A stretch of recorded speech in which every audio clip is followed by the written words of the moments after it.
नमस्कार। पिछले कुछ दिनों से हिंदुस्तान के इलेक्ट्रॉनिक मीडिया में एक जंग सी होती नज़र आ रही है। ख़ासकर जब से वो जो टीआरपी वाला मसला हुआ है, हिंदुस्तान का जो न्यूज़ मीडिया है, इलेक्ट्रॉनिक मीडिया है, वो दो खेमों में बटा हुआ नज़र आ रहा है। एक तरफ है अर्नब गोस्वामी का रिपब्लिक टीवी और ख़ुद अर्नब गोस्वामी, और दूसरी तरफ है तमाम दूसरे चैनल। और इससे पहले हमें ये सब कुछ देखने को अगर मिलता था तो प्रिंट मीडिया में नज़र आया करता था। बहुत सारे ऐसे अखबार थे जिनमें आपस में एक प्रतिद्वंदिता की भावना थी, चाहे वो अंग्रेज़ी के अखबार रहे हों या हिंदी के, लेकिन फिर भी वो एक मर्यादा का पालन करते थे। इस तरह से खुलेआम एक दूसरे पर आक्षेप वाला खेल वो नहीं खेला करते थे। लेकिन अब क्योंकि ये गिरावट का दौर है, तमाम पुराने जो मापदंड हैं वो ख़त्म होते जा रहे हैं। और दरअसल जब से नरेंद्र मोदी सत्ता में आए तभी से लेकर हिंदुस्तान का जो मीडिया है वो दो हिस्सों में बँट गया। एक तरफ तो वो था जिसने हमेशा मोदी की मुखालफत की, और उनकी इसी मुखालफत ने नरेंद्र मोदी को पहले बड़ा, फिर बहुत बड़ा, और उसके बाद बहुत बहुत बड़ा बना दिया। और पहले से भी जो क्षेत्रीय मीडिया था, जो रीजनल लैंग्वेज का मीडिया था, हिंदी मीडिया था, वो खबरें दिखाता रहा है अपने हिसाब से, और वो एक तरफ़ा खबरें कभी नहीं दिखाता। लेकिन जो अंग्रेज़ी का चाहे प्रिंट का मीडिया रहा हो या इलेक्ट्रॉनिक मीडिया रहा हो, उसकी जो खबरें हुआ करती थी उसमें वामपंथी झुकाव हमेशा नज़र आया, और दक्षिणपंथ के ख़िलाफ़ उन्होंने हमेशा एक एलर्जी अपने अंदर रखी। लेकिन जो क्षेत्रीय भाषा के अखबार या मीडिया है उसने हमेशा से राष्ट्रवादी विचारधारा के पॉइंट को भी दुनिया के सामने रखा। क्षेत्रीय भाषा के अखबारों ने और न्यूज़ चैनल्स ने हिंदुस्तान में जो दक्षिणपंथ है या राष्ट्रवादी विचारधारा वाले लोग हैं, या यूँ कहें कि हिंदूवादी एजेंडे पर चलने वाले लोग हैं, सबकी खबरें दिखाई, सबका पक्ष रखा। लेकिन वामपंथी पत्रकार जिन्होंने हमेशा काम तो किया किसी पूंजीपति के अखबार में, लेकिन हमेशा बातें की कम्युनिज़्म की और गैर बराबरी की। ये अलग बात है, उनकी ख़ुद की जो ज़ाती ज़िंदगी थी वो हमेशा पश्चिम से टक्कर लेती हुई नज़र आई। उनका रहन सहन, उनका खान पीन, उनकी वेशभूषा तमाम विदेशों से टक्कर लेती नज़र आई। और उन्होंने हमेशा बात की हिंदुस्तान की गरीबी, किसान, मज़दूर की, यानी कि उनका व्यवहार जो है वो उनका जो रद्द-ए-अमल है, जो उनके काम करने का तरीका है, उससे हमेशा मुख्तलिफ ही रहा। दरअसल हिंदुस्तान में पत्रकारिता जो है वो निष्पक्ष कभी नहीं रही। आप किसी पत्रकार की शक्ल देखकर, उसके पब्लिकेशन का या उसके चैनल का नाम देखकर बता देंगे कि किसी ख़ास विषय पर इसकी क्या विचारधारा होगी, इसकी क्या राय होगी। और यही वजह है कि जब भी हिंदुस्तान में कोई घटना होती है, चाहे वो 370 हो, सीए हो, अब हाल में हाथरस हो, उसमें क्या तथ्य हैं, क्या हुआ, क्या नहीं हुआ, इसकी जड़ में कोई नहीं जाना चाहता। सबको मालूम है कि ये जो पत्रकार है इसकी ये विचारधारा है और उसी के आधार पर वो चलेगा। कोई ज़रूरत नहीं है कि इनको कुछ काम करने की या कुछ रिसर्च करने की, और किसी भी मसले पर इनका क्या नज़रिया होगा वो कोई भी व्यक्ति जिसे थोड़ी समझ है खबरों की वो इसका अंदाज़ा लगा सकता है। ये अलग बात है कि जो आम लोग हैं जिन्हें नहीं मालूम कि किस तरीके से खबरों को तोड़ा मरोड़ा जाता है या कोई शक्ल दी जाती है, उन्हें इस बात का इल्म नहीं है। और प्रिंट मीडिया में जो लिखने वाले हैं, जो पत्रकार हैं, जो डेस्क पे काम करते हैं, उन तमाम लोगों को हम भले ही पत्रकार माने, लेकिन जहाँ तक न्यूज़ चैनल्स का सवाल है वहाँ कोई पत्रकार नहीं होता, वो तमाम लोग न्यूज़ आर्टिस्ट होते हैं। एक मशहूर चैनल जो काफ़ी वक्त तक नंबर 1 की पोजीशन पर रहा और अब वो हाल फिलहाल में दूसरे नंबर पर आया है, और यही तमाम लड़ाई की वजह है जिसकी वजह से ये सब रायता फैल रहा है। जब उसकी स्थापना के 10 बरस पूरे हुए थे तो उसने अपने रिपोर्टर्स की जो पुरानी परफॉर्मेंस है वो दिखाई थी, तो कितने बचकाने लगते थे। आजकल के जो नौजवान लड़के लड़कियां हैं जो किसी मास कम्युनिकेशन के कोर्स में पढ़ाई कर रहे होते हैं, वो अपने कोर्स के दौरान जो प्रोजेक्ट बनाते हैं उसमें उनसे कई गुना बेहतर अच्छी पीटीसीज़ करते हैं और तमाम परफॉर्मेंस करते हैं। लेकिन बहरहाल जो प्रिंट के लोग थे वो आगे टेलीविज़न इंडस्ट्री में, न्यूज़ चैनल में, और काफ़ी पैसा मिला। बहुत सारे ऐसे लोग हैं जिनके पास डीटीसी की बसों में चलने के पैसे नहीं थे और वो लंबी गाड़ी में चलने लगे। जिनके सामने दिक्कत थी खाने पीने की, वो 5 स्टार होटल में मुसल्लम तोड़ने लगे। खैर बहरहाल वो अलग मुद्दा है। उदारीकरण के बाद बहुत सारे लोगों की ज़िंदगियां इस तरीके से तब्दील हुई हैं। और इलेक्ट्रॉनिक मीडिया में जो बातें करता है, खैर प्रिंट में भी ऐसा है, लेकिन यहाँ पे शोषण ज़्यादा है। जो है वो जो एडिटर है वो उसका काम एडिटिंग से कहीं ज़्यादा ये है कि कब किसको छुट्टी देनी है, कब कौन आ रहा है, यानी कि वो काम दूसरा करता है और वो लेता खुद लाखों रुपए लेता है और जो नौजवान लड़के लड़कियां हैं उन्हें चंद हज़ार देता है, वो भी 1.5-2 महीने में एक मरतबा। एक चैनल आया था जिसमें बहुत सारे लोग आए जिनकी तनख्वाह बहुत कम थी, 2,500-3 हज़ार रुपये वाले को अचानक लाख रुपये दे दिया। एक मशहूर अखबार का एडिटर उस चैनल में 8 लाख रुपये माहवार की तनख्वाह पे गया। ये अलग बात है कि ना वो चैनल को चला पाया और ना ही उसकी कोई काबिलियत थी। और ऐसे बहुत सारे चैनल हैं जैसे कि लोकसभा और राज्यसभा है, इसमें तमाम सिफारशी पत्रकार होते हैं जो पब्लिक के जो टैक्स के पैसे में आग लगाकर बहुत सरोकार चिल्लाते हैं। कोई रेवेन्यू नहीं है इन चैनल्स का, लेकिन ये चल रहे हैं और ये सिर्फ इसलिए चल रहे हैं ताकि जो सरकार के हिसाब से लिखने पढ़ने बोलने वाले हैं, जो अपनी वफादारी सरकार को बेचने के लिए तैयार हैं, उसमें इन लोगों को कंसीडर किया जाता है। और यही वजह है कि बिना किसी रेवेन्यू के ये चैनल चलाए जा रहे हैं, जबकि मार्केट का पहला उसूल है कि अगर आप रेवेन्यू जनरेट नहीं कर सकते हैं तो आपको मार्केट में बने रहने का कोई हक़ नहीं है। आज पत्रकारों की जो हैसियत है वो इस बात से मापी जाती है कि उसने क्या ऐसा सनसनीखेज बोल दिया, उसने कैसी नौटंकी कर दी कैमरे के सामने, और वो कितना चीख कर कितना चिल्ला कर बोल रहा है, किस तरीके से लोगों को डांट रहा है, डपट रहा है, उन पर हावी होने की कोशिश कर रहा है, जबकि पहले ऐसा नहीं हुआ करता था। एक वक्त था जब पत्रकार की हैसियत इस बात से आंकी जाती थी कि उसने कौन सी जो बड़ी खबर है वो ब्रेक की है, उसने कौन से घोटाले की परतें खोली हैं। लेकिन अब बदल गया है। अब ऐसे व्यक्ति को ज़्यादा तवज्जो दी जाती है जो किसी मसले को, किसी खबर को कितना सनसनीखेज बना सकता है, उसे कितना ड्रामेटाइज बना सकता है। ऐसे लोगों को अब ज़्यादा पसंद किया जाता है। ऐसे लोग जनता की भी पसंद हैं और ऐसे ही लोग जो इंस्टीट्यूशंस होते हैं, इन तमाम चैनल्स को, अखबारों को चलाने वाले, उनकी भी पसंद है। किसी भी अखबार या किसी भी न्यूज़ चैनल में जो सबसे ज़्यादा अहमियत होती है वो होती है कि उसे कितने लोग पढ़ते हैं या देखते हैं। और चाहे उसे आप व्यूअरशिप कहें, रीडरशिप कहें, टीआरपी कहें, जो भी कहें। और जो आम जनता है उसे तो इस बात की भी समझ नहीं होती कि जो इलेक्ट्रॉनिक मीडिया में कि ये जो एंकर बिना रुके, बिना थके लगातार पढ़ रहा है, वो कैसे पढ़ रहा है, कैसे बोल रहा है, वो नहीं जानती। वो टीवी पर देख के पढ़ रहा है और जो सवाल पूछता है वो उसे बताए जाते हैं। पीसीआर में बैठा कोई प्रोड्यूसर उसे बताता है कि आपको अगला सवाल क्या पूछना है। और शुरुआत में काफ़ी काम किया इलेक्ट्रॉनिक मीडिया ने, फील्ड में जाके रिपोर्टिंग करना, ये करना, लेकिन बाद में एक नया खेल शुरू हो गया है। एक एंकर 4-5 ऐसे चीख कर चिल्लाने वाले जो चिल्पो मचा सकें, ऐसे लोगों को बिठा के पूरा प्रोग्राम कर देता है। और थैंक्स फॉर अर्नब गोस्वामी, पहले जो रिपोर्टर थे वो थोड़ी बहुत संजीदगी दिखाया करते थे, लेकिन अब तो रिपोर्टर भी ऐसे नाचता है जैसे वो कोई करतब दिखाने के लिए गया हो, कोई सर्कस दिखाने के लिए गया हो। और जो नौजवान लड़की लड़कियां हैं बड़े ऊंचे ख्वाब लेकर आते हैं, अब बहुत पैसा खर्च करते हैं मास कम्युनिकेशन की पढ़ाई में और दूसरे जो कोर्सेज़ करते हैं, और सबका सपना होता है कि आएंगे टेलीविज़न पर चमक जाएंगे, नाते रिश्तेदार यार दोस्त सब में छा जाएंगे। और जैसा कि हिंदुस्तान की आदत है, उन लोगों को पता नहीं होता कि टेलीविज़न में सिर्फ आप एंकरिंग नहीं करते, आपको पर्दे के पीछे बहुत ज़्यादा काम करना होता है। और 100 में से 95 लोग तो पर्दे के पीछे ही काम करते हैं, लेकिन सब आपसे सवाल पूछेंगे कि आप कहाँ एंकरिंग करते हैं। उन्हें पता भी नहीं है एंकरिंग क्या होती है। न्यूज़ रीडर बोलते हैं कि कहाँ करते हैं, और वो बताया कि मैं यहाँ करता हूँ, तो किसी 2-4 जो बड़े चैनल हैं उसका नाम लेकर कहेंगे आप वहाँ क्यों नहीं करते। हिंदुस्तान में हज़ारों इंस्टीट्यूशंस हैं, उससे लाखों नौजवान लड़के लड़कियाँ निकलते हैं, सब रातों रात उस टॉप चैनल में जाके एंकर बन जाएं।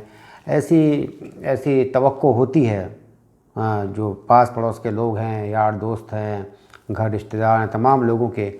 लेकिन ये कि जिस उम्मीद के साथ, जिस शौक़ के साथ, जिस पैशन के साथ लोग आते हैं इस ख़ास तौर से इलेक्ट्रॉनिक मीडिया में या प्रिंट में भी, वो तमाम चीज़ें अब तकनीक ने बड़ी आसान कर दी हैं। अगर आपको लिखने का शौक़ है तो लिखिए फेसबुक पे, छोटा लिखना चाहते हैं तो ट्विटर पे या अपना ब्लॉग बना लीजिए, और अगर कैमरे के सामने आप अपने दिल की भड़ास निकालना चाहते हैं, अपने दिल की हसरत पूरा करना चाहते हैं तो बना लीजिए यूट्यूब का चैनल और उस पर अपनी बात कहिए।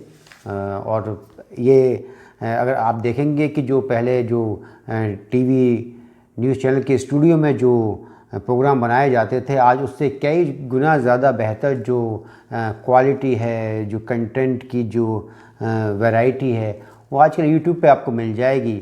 और एक किसी मोबाइल फ़ोन के कैमरे से, किसी आईफोन के कैमरे से इतना बेहतर प्रदर्शन बहुत सारे लोग कर रहे हैं, और वो लोग भी कर रहे हैं जो लात मार कर भगा दिए गए हैं बड़े बड़े इंस्टीट्यूशन से। पैसा बहुत है इसलिए इंडिपेंडेंट जर्नलिज्म के नाम पर वो अपना काम कर रहे हैं, लेकिन अपनी ज़लील ज़हनियत से अभी तक बाज नहीं आए। उनकी एक तरफा रिपोर्टिंग, हर बात को, हर मुद्दे को हिंदुस्तान मुखालिफ चश्मा लगा कर देखना। लेकिन ये कि ये लोग भी जैसे और वहाँ से मेन स्ट्रीम से भगा दिए गए, यहाँ से भी भगा दिए जाएंगे, क्योंकि लोग आज़िज़ आ चुके हैं। पहले उनके पास कोई विकल्प नहीं था, कोई अल्टरनेटिव नहीं था। जो दिखा दिया किसी न्यूज़ चैनल ने वो देखना उनकी मजबूरी थी। चाहे पहले तो दूरदर्शन ही हुआ करता था, आधे घंटे का बुलेटिन। उसके बाद जब प्राइवेट न्यूज़ चैनल आए तब भी उसके पास कोई ऐसी चॉइस नहीं रही, क्योंकि जो दिखाया जा रहा है वो देखने के लिए मजबूर था। लेकिन अब उसके पास चॉइस है, उसके पास ये जो सोशल मीडिया की ताकत है, जो उसे अच्छा लगेगा, जो उसे पसंद आएगा, जो उसके हिसाब से तर्कपूर्ण और सही होगा, वो उसी को देखेगा। अति हर चीज़ की बुरी होती है। ये जो मीडिया का नया दौर शुरू हुआ है, चीखने का, चिल्लाने का, बदतमीज़ी करने का, नौटंकी करने का, आप देखेंगे कि ये ख़त्म होगा और यकीनन ख़त्म होगा।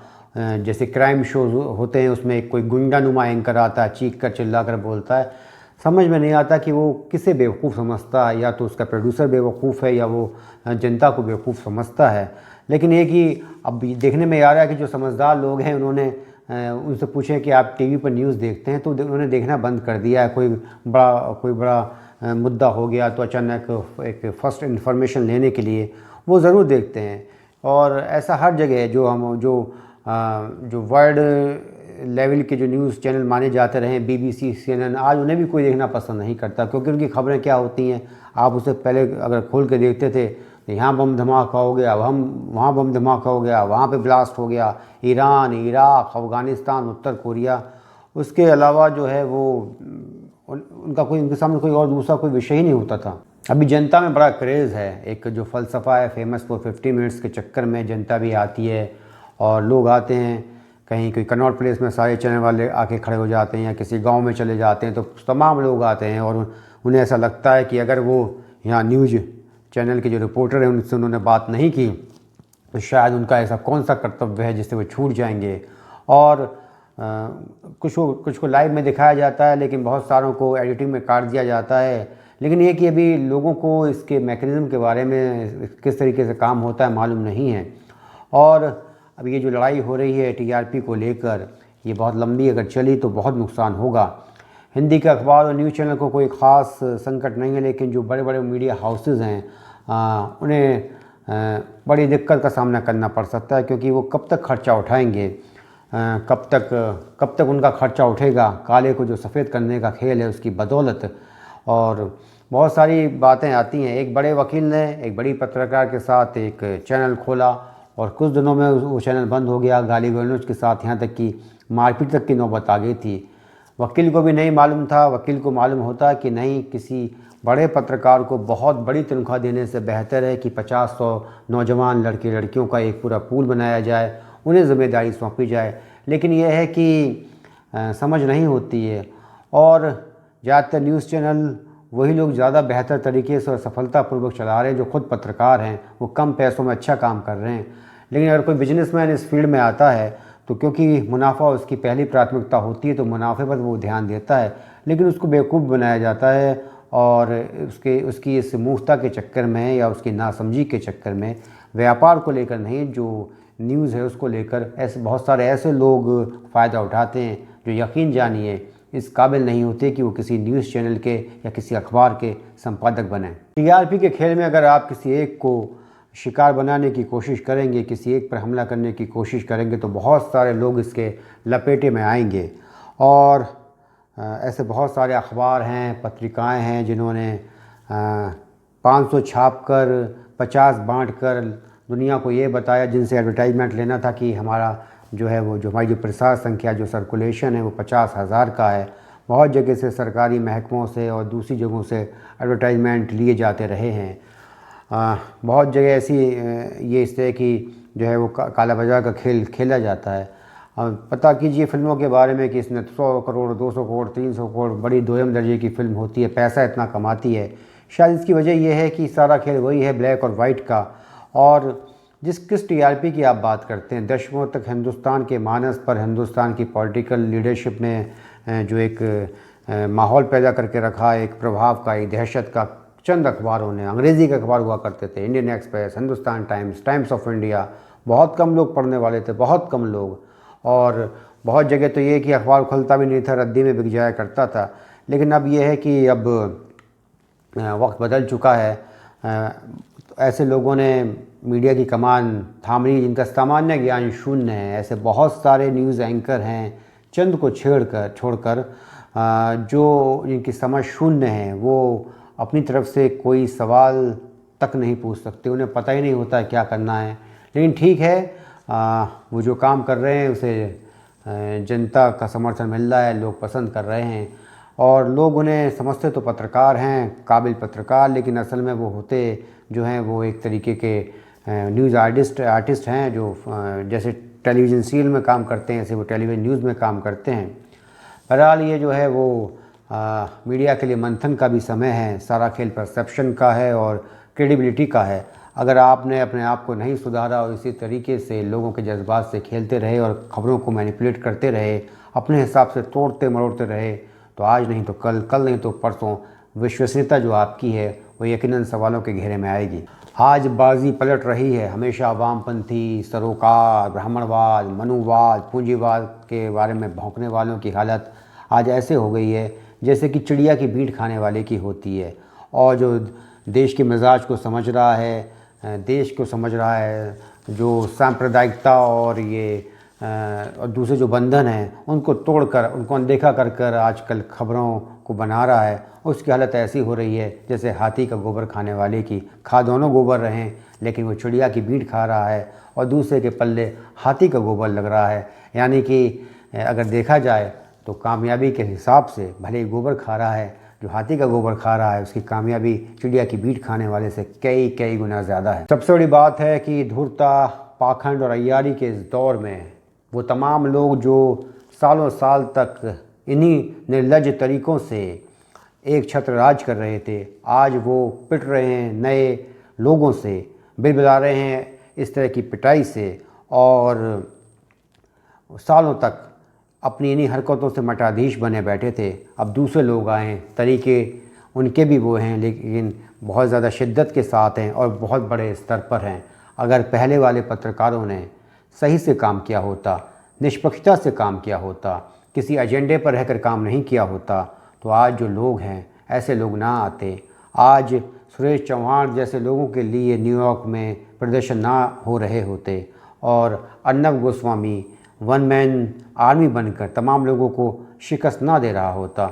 आगे और भी आएंगे और इससे बचने का सिर्फ एक तरीका है, और सिर्फ एक तरीका है, वो ये है कि ये जो रेड ब्रिगेड है, लाल सलाम वाली है, ये छोड़े इन तमाम बातों को और खबरें दिखाने से पहले अपना पहले मंतव्य ना बना ले कि मुझे वहाँ पे जाकर ये खबर दिखानी है कि सामंतवाद का खेल हो गया, मनुवाद का खेल हो गया, ब्राह्मणवाद का खेल हो गया। आप किसी खेल के चक्कर में ना पड़ें।